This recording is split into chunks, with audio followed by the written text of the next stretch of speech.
minutes. Mais d'abord, Charlotte Dornelas est avec nous sur Europe 1. Bonjour Charlotte. Bonjour Dimitri, bonjour à tous. Beaucoup de policiers ont exprimé leur colère hier après que le parquet de Nanterre a requis un procès pour meurtre contre le policier qui a tué Nahel. Qu'est-ce qu'il faut comprendre, Charlotte, de cette colère ?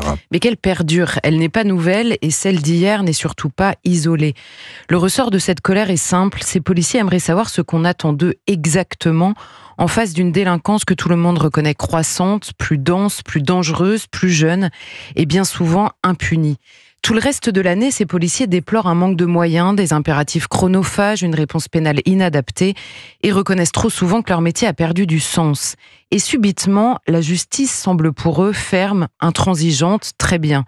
Mais en l'occurrence, ils la trouvent surtout aveugle et sourde. Leur colère qui s'est retrouvée dans une situation qu'ils ont l'air de tous comprendre pour la connaître, n'est pas accusée de violence volontaire ayant entraîné la mort sans intention de la donner, ou d'homicide involontaire, mais de meurtre. Le parquet affirme qu'il avait l'intention de tuer.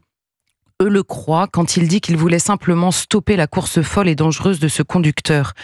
Leur colère finit par ressembler à un avertissement. Si vous préférez que nous ne prenions plus le risque d'intervenir, vous assumerez les conséquences. Ce qui domine, c'est l'incompréhension. Mais pendant cette intervention, Charlotte, un jeune homme, Nahel Merzouk, est bien mort. Est-ce qu'il n'est pas normal que la justice se préoccupe de disséquer les circonstances de ce drame ? Bien sûr, et c'est d'ailleurs automatique. Les policiers sont armés par l'État, mais il y a une enquête à chaque fois qu'un policier utilise son arme. L'encadrement de cet usage est normal et réel. L'incompréhension ou la colère des policiers ne s'exprime pas sur ce point. Ils ne disent pas non plus d'ailleurs qu'il est normal que Nahel soit mort, c'est important de le comprendre. Ils refusent le réquisitoire du parquet pour meurtre en raison des circonstances. Parce que l'enquête a donné des éléments qui rendent cette décision difficile à comprendre. Le parquet juge par exemple qu'il voulait tuer. Mais comment dès lors expliquer que les experts balistiques reconnaissent que, je cite, le mouvement du véhicule vers l'avant semble clairement à l'origine des variations de l'angle d'incidence du canon, confirmant donc les dires de leurs collègues, qui dit depuis le premier jour avoir voulu viser les jambes avant que Nahel ne redémarre volontairement et dévie le tir. Il aurait dû tirer dans la voiture, répond le parquet. Mais le cadre légal pour la légitime défense comme pour stopper un véhicule dangereux permet de tirer sur le porteur d'armes et non sur l'arme elle-même, fût-elle par destination, comme dans ce dossier.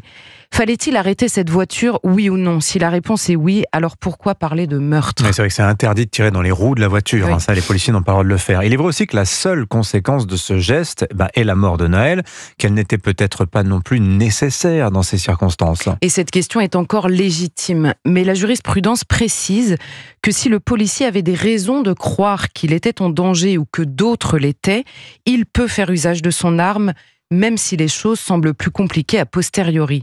Car qui peut savoir, dans la fraction de seconde où il faut réagir, ce qu'il adviendra après ? Honnêtement, quelles auraient été nos réactions si un piéton ou un vélo avait été mortellement renversé pendant cette course ? Car cela arrive déjà et cela arrivera encore. Des morts innocents de chauffards multirécidivistes sans permis que plus personne ne prendra le risque d'arrêter. Certains parlent de l'impunité de la police, mais qui s'attarde sur le degré d'impunité dramatique qui pousse des jeunes mineurs multirécidivistes de la conduite dangereuse et sans permis à ne pas s'arrêter quand la police l'ordonne. Car le mieux sans doute serait de tout faire pour éviter de mettre qui que ce soit dans cette situation impossible et dramatique. Ou alors il faudra acter que les policiers laissent faire et ne prennent plus le risque d'intervenir. Nous enterrerons alors d'autres victimes qui n'auront pris qu'un seul risque, celui de traverser sur un passage piéton au mauvais moment. Signature Europe 1, Charlotte Dornelas. Merci beaucoup Charlotte.